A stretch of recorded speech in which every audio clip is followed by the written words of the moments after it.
الحمد لله نحمده ونستعينه ونستغفره ونؤمن به ونتوكل عليه ونعوذ بالله من شرور أنفسنا ومن سيئات أعمالنا من يهده الله فلا مضل له ومن يضلله فلا هادي له ونشهد أن لا إله إلا الله وحده لا شريك له ونشهد أن سيدنا وسندنا وشفيعنا وحبيبنا ومولانا محمدا عبده ورسوله وبارك وسلم تسليما كثيرا أما بعد فأعوذ بالله من الشيطان الرجيم إن عدة الشهور عند الله 12 شهرا في كتاب الله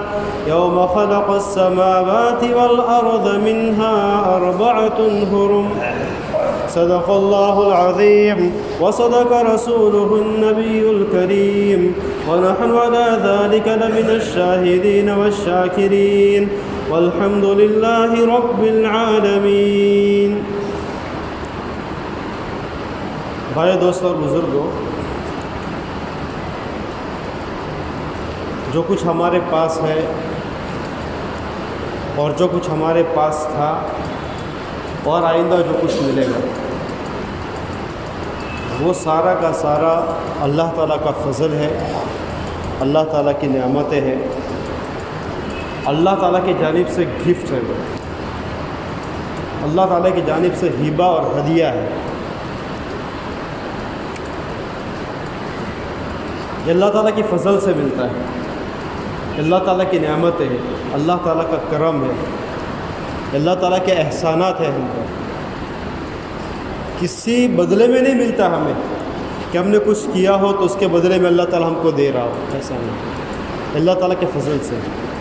اس لیے کل جو قیامت کا دن ہوگا نا، تو جزا اور سزا کا دن ہوگا.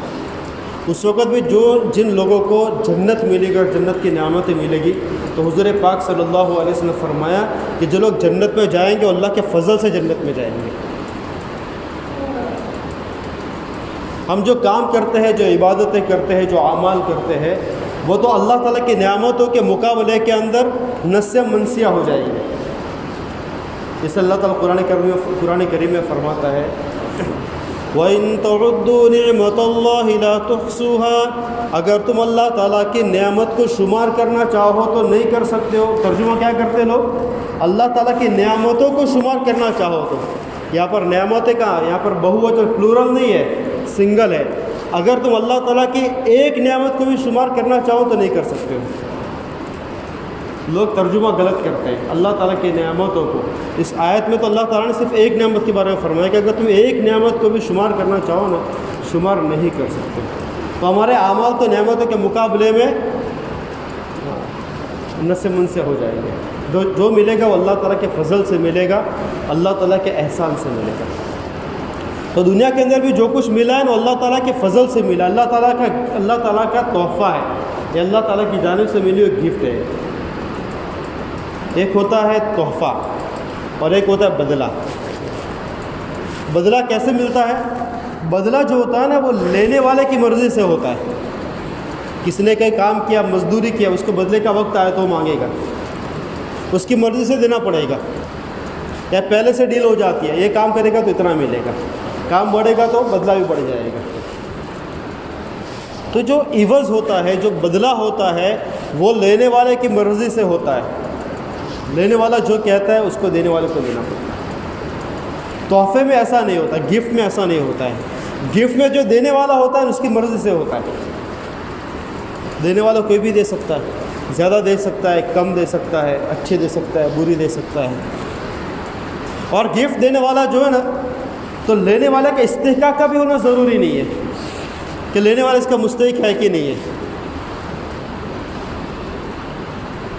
باپ نے بیٹے کو گاڑی دے دی، اس کو تو چلانا تو آتا ہی نہیں ہے، مستحق نہیں ہے، لیکن دے دی. تو جو گفٹ جو ہوتا ہے نا، تو وہ دینے والے کی مرضی سے ہوتا ہے.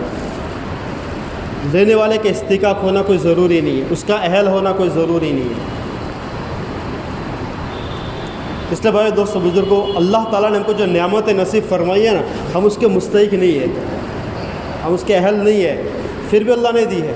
ایک بزرگ بیٹھے ہوئے تھے اور ساتھ میں ان کے مرید بیٹھے ہوئے تھے۔ ایک بندہ جو ہے مانگتے مانگتے آ گیا، اللہ کے نام پر دے دو، اللہ کے نام پر دے دو۔ تو وہ ایک تھیلی پڑی ہوئی تھی پیسوں کی بھری ہوئی، اشرفے کی بھری ہوئی۔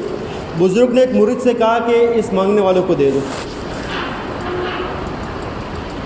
تو سب مرید جو بیٹھے ہوئے تھے نا، انہوں نے کہا کہ حضرت یہ تو ہٹا کٹا آدمی ہے، یہ کما سکتا ہے، یہ کام کر سکتا ہے، یہ جاب کر سکتا ہے، یہ سب کچھ کر سکتا ہے، ایسے لوگوں کو نہیں دینا چاہیے۔ تو بزرگ نے کہا کہ کام کر سکتا ہے، ہٹا کٹا ہے، سب کچھ ہے، تو کیا ہو گیا؟ کہا کہ حضرت یہ مستحق نہیں ہے، مانگنے کا مستحق نہیں ہے، اس کو نہیں دینا چاہیے۔ تو بزرگ کی آنکھوں کے اندر سے آنسو آ گئے، وہ رونے لگے۔ تو کہا کہ حضرت ہم نے کون سی بری بات کہہ دیا، آپ رو رہے؟ تو کہا کہ اگر یہ بندہ مستحق نہیں ہے تو ہم اس کو دے نہیں سکتے ہیں، ہم پر تو اللہ تعالیٰ کی رحمت بارش کی طرح برستے، ہم کہاں مستحق ہے، ہم کہاں مستحق ہے؟ تو بھائی دوستو بزرگوں، جو اللہ تعالیٰ کی نعمتیں ہم کو مل رہی ہے، جو بارش کی طرح برس رہی ہے، 2 3 ٹائم پیٹ بھر کر ہم کھانا کھا رہے ہیں، اور پھر آنکھیں، اور پھر دل و دماغ، پھر کان، اور پھر ناک، پھر ہاتھ اور پاؤں، کتنے سارے نعمتیں ہمارے پاس ہیں، کتنی ساری نعمتیں ہمارے پاس ہیں۔ اگر اللہ تعالیٰ میں آنکھیں نہیں دیتا تو کیا ہوتا؟ ہم اندھے ہوتے، ہر قدم کے اوپر دوسرے کے محتاج ہوتے۔ اللہ ہمیں کان نہیں دیتا،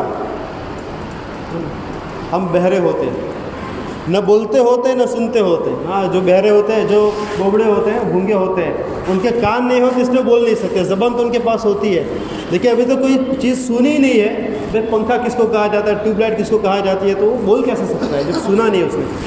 بچہ 2 سال کے بعد کی بولنا شروع کرتا ہے، وہ میموری سیو کرتا ہے کہ اس کو لوگ پنکھا بول رہے ہیں، اس کو ٹیوب لائٹ بول رہے ہیں، اس کو دیوار بولتے ہیں، اس کو گھڑی بولتے ہیں۔ وہ سنتے سنتے سنتے پھر اس کے اندر جب میموری پوری ہوتی ہے پھر بولنا شروع کرتا ہے۔ اتنی ساری نعمتیں، اگر کان نہیں ہوتے تو ہم بہرے ہوتے، ہاتھ نہیں ہوتے لولے ہوتے، پاؤں نہیں ہوتے لنگڑے ہوتے، دل اور دماغ اللہ تعالیٰ نہیں دیتا تو ہم باولے اور پاگل ہوتے، کچھ تمیز نہیں کر سکتے ہوتے۔ یہ اللہ تعالیٰ کی بے انتہا نعمت ہم پر برسی، اللہ تعالیٰ نے کو صحیح سالم بنایا۔ لَقَدْ خَلَقْنَا الْإِنسَانَ فِي أَحْسَنِ تَقْوِيمٍ، اتنی زبردست آیت ہے۔ اللہ تعالیٰ فرماتا ہے ہم نے انسان کو بہترین ڈھانچے میں ہم نے بنایا، جانوروں کی طرح نہیں بنایا کہ اس کو منہ سے کھانا پڑتا ہے، پاؤں سے پکڑ کر کھانا پڑتا ہے، نہ، بہترین بنایا۔ تو بھائی دوستو بزرگوں، یہ نعمت ہے، یہ اللہ تعالیٰ کی جانب سے ہم پر ہمیں ملے ہوئے ہدیے اور تحفے ہیں، اور تحفے کی تعلیم ہم کو بھی دی گئی کہ تم بھی ایک دوسرے کو تحفے دیا کرو، اس سے محبتیں بڑھتی ہے، آپس میں جوڑ پیدا ہوتا ہے، آپس کے توڑ ختم ہوتے ہیں، ایک دوسرے کے اوپر خرچ کرنا سیکھیں، اور بچوں کو عادت ڈالیں۔ ہاں، بچے بھی بڑی نعمت ہے ہمارے پاس، بڑی بڑی نعمتوں میں بچے نعمت ہیں، اللہ تعالیٰ کی بڑی بڑی نعمت ہے۔ ایسا نہیں کہ ہم نے شادی کی تو بچے ہو گئے، ایسا نہیں ہے۔ یہ شادی کا بدلہ نہیں ہے کہ آپ نے شادی کی تو بچے ضرور ملیں گے، ایسا نہیں ہے۔ دنیا کے اندر کروڑوں ایسے جوڑے ہیں جن کی شادیاں ہو گئی، 20 30 سال ہو گئے اور بچے نہیں ہیں۔ چپل گھس گئی ڈاکٹروں کے جو ہے نا دھکے کھاتے ہوئے، اور تعویذ گھنٹے والوں کے در پر جاتے ہوئے چپلیں گھس گئے لیکن بچے نہیں ہو رہے۔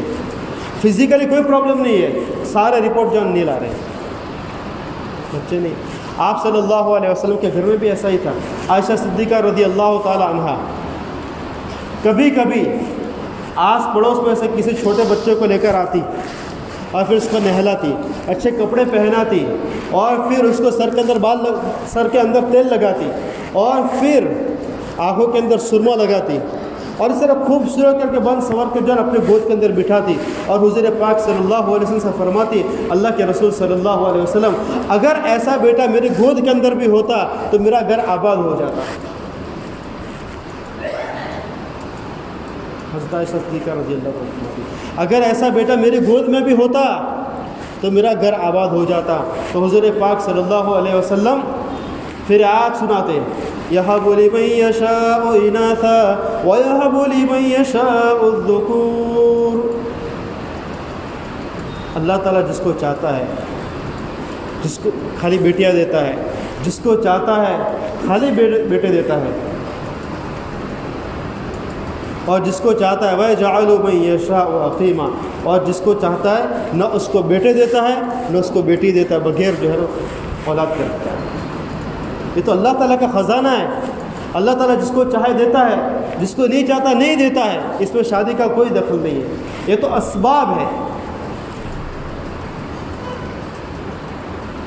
کہ اولاد جو ہمارے پاس ہے اللہ تعالیٰ کی بڑی نعمتوں میں سے ایک نعمت ہے، اس کی اچھی تربیت کی جائے، اس کے فرائض ہے ہم پر، اس کا اچھا نام رکھا جائے، اس کی اچھی تربیت کی جائے، اور شادی کا وقت آئے اس اچھی جگہ پر شادی کی جائے۔ شادی کے اندر کیا دیکھتے ہیں ہم لوگ؟ عبداللہ بن مبارک بہت بڑے بزرگ گزرے، بہت بڑے محدث گزرے۔ عبداللہ بن مبارک، ان کے ابا کا نام مبارک تھا۔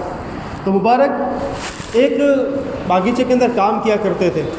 ایک مرتبہ ان کا مالک آیا اور مالک نے کہا کہ مبارک تھوڑے انگور کھلاؤ، گھر سے بہت پریشان آیا ہوں۔ تو مبارک جو تھے وہ انگور توڑ کر لائے، جب تھالی میں رکھے مالک نے کھائے تو کہا مبارک ہے تو کھٹے انگور ہے، دوسرے لے کر آؤ۔ واپس گئے، واپس دوسرے لے کر آئے تو کہا مبارک یہ بھی کھٹے، اور وہ برس گیا، گرم ہو گئے مالک۔ اتنے سال سے باڑی کے اندر کام کرتے ہو، اتنے سال سے باغیچے کے اندر کام کرتے ہو، تمہیں یہ پتہ نہیں ہے کون سے انگور میٹھے ہیں کون سے انگور کھٹے ہیں۔ مبارک نے کہا کہ مالک صاحب، آقا سلامت، آپ نے جب مجھے یہاں پر رکھا تھا مالی کے طور پر تو آپ نے مجھ سے باغ کا کام کرنے کے لیے کہا تھا، پانی دینا ہے، کھدائی کرنی ہے، کچرا ہٹانا ہے، ایک کام کے لیے مجھے رکھا تھا اور اسی پر میری مزدوری طے ہوئی تھی۔ آپ نے مجھے یہ نہیں کہا تھا کہ تم کو چکھنا بھی ہے کہ کون سا کھٹا ہے کون سا میٹھا ہے، اس لیے میں اتنے سال سے آپ کے باغ کے اندر کام کرتا ہوں، کبھی میں نے آپ کو ایک انگور نہیں کھایا کہ کون سا میٹھا ہے کون سا کھٹا مجھے نہیں پتا ہے۔ مالک پریشان ہوگا، اتنا اللہ والا، اتنا نیک، اتنا خوف خدا رکھنے والا۔ جب باتیں چلی تو مالی نے پوچھا کہ آقا سلامت بہت پریشان ہے، وجہ کیا ہے؟ تو کہا وجہ یہ ہے کہ میرے گھر میں ایک بیٹی ہے، الگ الگ جگہ سے رشتے آ رہے ہیں، اب پریشان ہوں کس سے رشتہ کروں، میں پیسے والے سے کروں، حسین سے کروں، کس سے کروں میں؟ تو بارے کیا آقا سلامت سے پریشان ہونے کی کیا ضرورت ہے، ہم تو مسلمان ہیں۔ کیا ہے؟ ہم مسلمان ہیں، اور ہمارے آقا صلی اللہ علیہ وسلم نے ہمیں کسی بھی اینگل سے کوڑا نہیں رکھا ہے، اسلام نے ہم کو پوری تعلیم دی ہے۔ کہا کہ اگر تم یہودی کے رواج کے مطابق اگر شادی کرنا چاہتے ہو تو پیسے والے سے کر لو، یہودی طریقے پر کرنا چاہتے ہو پیسے والے سے کر لو، عیسائی طریقے پر کرنا چاہتے ہو حسینوں سے کر لو، خوبصورتوں سے کر لو، اور اگر تم آقا محمد صلی اللہ علیہ وسلم کے طریقے سے کرنا چاہتے ہو تو پھر دیندار سے کر لو، دنیا کے اندر بھی خوش تمہاری لڑکی اور آخرت کے اندر بھی خوش ہو جائے گی۔ کہا کہ مبارک تم نے تو میری ساری ٹینشن ختم کر دی، ابھی گھر پہ جاتا ہوں اور مشورہ کرتا ہوں۔ وہ گھر پہ آئے، گھر پہ آنے کے بعد بیوی سے کہا کہ ہمارا مالک کتنا اچھا ہے، کتنا دیندار ہے، کتنی اچھی صلاح دی ہے۔ کہا کیا صلاح دی ہے؟ کہا کہ اس نے صلاح دی ہے اگر یہودیوں کے طریقے پر کرنا چاہتے ہو تو خوبصورت پیسے والوں سے کر لو، عیسائیوں کے طریقے پر کرنا چاہتے ہو تو خوبصورتوں سے کر لو، اور اگر بیٹی کو تم خوش کرنا چاہتے ہو محمد صلی اللہ علیہ وسلم کے طریقے پر کرنا چاہتے ہو تو دیندار سے کر لو۔ تو کہا ہمیں زیادہ دیکھنے کی ضرورت نہیں ہے، دیندار بندہ دیکھو اس سے شادی کر لو۔ تو بیوی نے کہا ڈھونڈنے جانے کی کیا ضرورت ہے، آپ نے پورا قصہ سنایا مبارک کا، اتنا دیندار اتنے سالوں سے انگور نے کہا اللہ تعالیٰ سے اتنا ڈرتا، اکیلے میں بیٹھ کر اسی سے شادی کر لو۔ تو کہا تمہاری آئیڈیا تو بہت اچھی ہے۔ واپس گئے وہ باغ کے اندر، مالی سے عبد مبارک سے کہا چلو تمہارا کام ہے میرے گھر پہ۔ گھر پہ آئے، بیٹے کے ساتھ نکاح کر لیا، مالی سے ڈائریکٹ باغ کے مالک بن گئے، مالی سے ڈائریکٹ باغ کے مالک بن گئے، کیونکہ ایک ہی بیٹی تھی۔ تو بات کہاں سے کہاں چلی تھی، تو ہاں اولاد جو ہے نا اس کی شادی اچھی جگہ پہ کر لو، یعنی دینداری کے ساتھ۔ یہ دین اللہ تعالیٰ نے جو ہم کو دیا نا عزت والا دین ہے، اس لیے حضور پاک صلی اللہ علیہ وسلم نے قریشی لوگوں سے کہا جب قریشوں کو دعوت دی تو قریشی لوگوں نے کیا کہا کہ محمد صلی اللہ علیہ وسلم دین لے کر آئے، وہ دین تو بہت اچھا ہے، لیکن محمد صلی اللہ علیہ وسلم کی مسجد میں بیٹھنے والے لوگ عمار جیسے لوگ ہیں، یاسر جیسے لوگ ہیں، مقداد جیسے لوگ ہیں، صہیب رومی جیسے لوگ ہیں، یہ ہمارے معاشرے کے اندر ڈی کیٹیگری کے لوگ ہیں، پیسے ان کے پاس نہیں، غریب لوگ ہیں۔ تو حضور پاک صلی اللہ علیہ وسلم نے اعلان کیا، یا معاشر قریش، اے قریش کے لوگوں، آتیت بکلمۃ، میں ایک ایسا کلمہ لے کر آیا ہوں، اگر تم اس کلمے کو پڑھ لو گے تو یہ سارا عربستان تمہارے سر نگو ہو جائے گا، اور اطراف کے جتنے سارے لوگ ہیں تم کو ٹیکس دیں گے، یہ روم والے، یہ کسرا والے، اے بڑے بڑے سپر پاور تم کو ٹیکس دیں گے۔ میں ایسا کلمہ لے کر آیا، عزت والا کلمہ لے کر آیا ہوں، میں ذلیل کرنے والا کلمہ نہیں ہے۔ جو بھی اس دین کو پکڑ لے گا وہ عزت والا بن جائے گا۔ بلال حبشی رضی اللہ تعالیٰ عنہ، حضور پاک صلی اللہ علیہ وسلم آگے جا رہے ہیں معراج میں، ساتوں آسمان کے اوپر جنت کی سیر کر رہے ہیں، اور آگے کسی کے چلنے کی آواز آ رہی ہے۔ حضور پاک صلی اللہ علیہ وسلم نے جبرائیل سے اور میکائیل سے پوچھا یہ کس کی آواز ہے؟ کہے تو آپ کے غلام بلال کی آواز ہے، وہ چلتے زمین کے اوپر ہے اور آہٹ جنت کے اندر سنائی دیتی ہے، آہٹ جنت کے اندر سنائی دیتی ہے۔ بلال حبشی، عزت والا دین ہے، اتنی عزت جو ہے نا اس دین کے اندر ہے۔ تو بھائی دوستوں بزرگوں، تو اولاد جو ہے ہماری، یہ ہماری اللہ تعالیٰ کی بہت بڑی نعمت ہم پر ہے۔ اس کی قدر یہ ہے کہ اس کو دیندار بنایا جائے، اس کو اچھا اخلاق تربیت دی، تعلیم دی جائے۔ اچھا اخلاق میں ایسا ہے کہ ان کے ہاتھ کے اندر جو ہے پیسے دیے جائے اور کہا جائے کہ بیٹا یہ جا کر اپنی پھوپھی کو دے کر آؤ، یعنی ہماری جو بہن ہے اس کو دے کر آؤ۔ ہاتھ کے اندر سیب دیے جائے، انگور دیے جائے، سنترے دیے جائے، بینگن دیے جائے، آلو دیے جائے، جاؤ اس پھوپھی کو دے کر آؤ، جاؤ چاچا کے گھر پر دے کر آؤ، جاؤ بڑے ابو کے گھر پر دے کر آؤ، جاؤ بھائی کے گھر پر دے کر آؤ۔ اس سے کیا ہوگا؟ اس اولاد کی تربیت ہوگی، اس کو ہدیہ دینا آئے گا، وہ پھر آگے جا کر معاشرے کو جوڑ کر چلے گا۔ آج ہم گھر کے اندر ایسے کام کرتے ہیں جس سے اولاد کو پتہ چلتا ہے یہ جو بہن ہے اس کے گھر پہ نہیں جانے کا ہے، اس بھائی کے گھر پہ نہیں جانے کا ہے، بڑے ابا کے گھر پہ نہیں جانے کا ہے، ایسے اس کو تعلیم ملتی ہے، ایسے کام ملتا ہے، اس کی اچھی تربیت ہے۔ اللہ تعالیٰ نے بھی ہم پر بہت سارے گفٹ دیا، اللہ تعالیٰ نے ہمارے اوپر نعمت برسائی بارش کی طرف۔ رجب کا مہینہ دیا، ایک چھوٹی بھی نعمت ہے، ایک کتنی بڑی نعمت ہے۔ اللہ تعالیٰ قرآن کریم کے اندر فرمایا 4 مہینے احترام والے ہیں۔ ایک مہینہ رمضان اور شعبان سے پہلے آتا ہے، وہ رجب کا مہینہ، اس کو رجب مضر کہا جاتا ہے، حدیث میں اس کو رجب مضر کہا گیا، یعنی قبیلے مضر والے اس کا بڑا احترام کیا کرتے تھے۔ میں نے پچھلے جمعہ کو بتایا کتنا احترام وہ لوگ کیا کرتے تھے۔ رجب کا مہینہ، اس لیے اس میں ایک دعا تعلیم دی گئی، اللہم بارک لنا فی رجب و شعبان وبلغنا رمضان، یا اللہ رجب کے مہینے میں، شعبان کے مہینے میں برکت نصیب فرما اور رمضان تک پہنچا دے۔ تو رجب کا مہینہ کیا ہے؟ رمضان کی تیاری ہے بھائی دوستو بزرگوں، رمضان کی تیاری رجب سے کریں۔ اور رمضان کی تیاری کیا ہے؟ رمضان کے اندر روزے رکھنے ہیں، تو کم سے کم رجب کے مہینے کے اندر ایک روزہ تو ضرور رکھیں، یہ رجب کے مہینے کی قدر ہے۔ کفار لوگ رجب کے مہینے کی قدر کیا کرتے تھے؟ کفار کا کام کیا تھا؟ لوٹ کھسوٹ کرنا، مار پیٹ کرنا، قتل و غارت کرنا، یہ ان کا کام تھا۔ لیکن جب رجب کا مہینہ آیا سارے ہتھیار، سارے ویپنس رکھ دیتے تھے۔ اب کیا کرنا ہے؟ گناہوں سے بچنا ہے۔ رجب کا مہینہ آ گیا، مسلمان اس کی قدر نہیں کرتے۔ تو اس کی قدر یہ ہے، اگر انسان مسلمان ہے، اللہ کے نبی صلی اللہ علیہ وسلم کے دین کے اوپر ہے، وہ مسلمان ہے، تو کم سے کم رجب کے مہینے کے اندر ایک روزہ ضرور رکھے۔ یہ رجب کے مہینے کی قدر ہے۔ جب کوئی چیز نعمت میں ملے تو اس کا بدلہ 3 طریقے سے ہے۔ ہاں، ہدیہ جو ملتا ہے نا، اس کا بدلہ 3 طریقے سے ہے۔ نمبر 1 مدح، نمبر 2 حمد، نمبر 3 شکر۔ یہ 3 اس کے بدلے ہیں، مدح کرنا، حمد کرنا اور شکر ادا کرنا۔ حضور پاک صلی اللہ علیہ وسلم کو ایک صحابی آئے، انہوں نے ہدیہ دیا، جوڑا دیا، جوڑا کپڑا دیا۔ حدیث پاک کے اندر آتا ہے، محدثین نے فرمایا قبیلہ محتاجن الیہ، کتنے زبردست الفاظ ہیں، حضور پاک صلی اللہ علیہ وسلم نے اس ہدیے کو اس طریقے سے قبول کیا جیسے کہ حضور پاک صلی اللہ علیہ وسلم کو اس کے احتیاج ہو، محتاج نہیں لے، یعنی آپ صلی اللہ علیہ وسلم سے اس طریقے سے لیا، بھائی تو نے مجھے برابر وقت پر دیا ہے، مجھے اس کی ضرورت تھی۔ حضور پاک صلی اللہ علیہ وسلم کو کس کی ضرورت ہے؟ حضور پاک صلی اللہ علیہ وسلم کے صدقے میں تو پوری زمین اور آسمان بنا ہے نا؟ محمد نہ ہوتے تو کچھ بھی نہ ہوتا، خدا کی قسم خدا ہی نہیں ہوتی۔ محمد صلی اللہ علیہ وسلم کو کسی کی احتیاج نہیں تھی، لیکن آپ صلی اللہ علیہ وسلم نے اس ہدیے کو اس طریقے سے لیا جیسے کہ آپ صلی اللہ علیہ وسلم کو اس کی ضرورت ہو، اور یہ کہا، آج کے لینگویج میں بتا رہا ہوں، بھائی تو نے مجھے ایسے وقت کے اندر ایک کپڑا دیا ہے، برابر وقت پر دیا، مجھے اس کی ضرورت تھی۔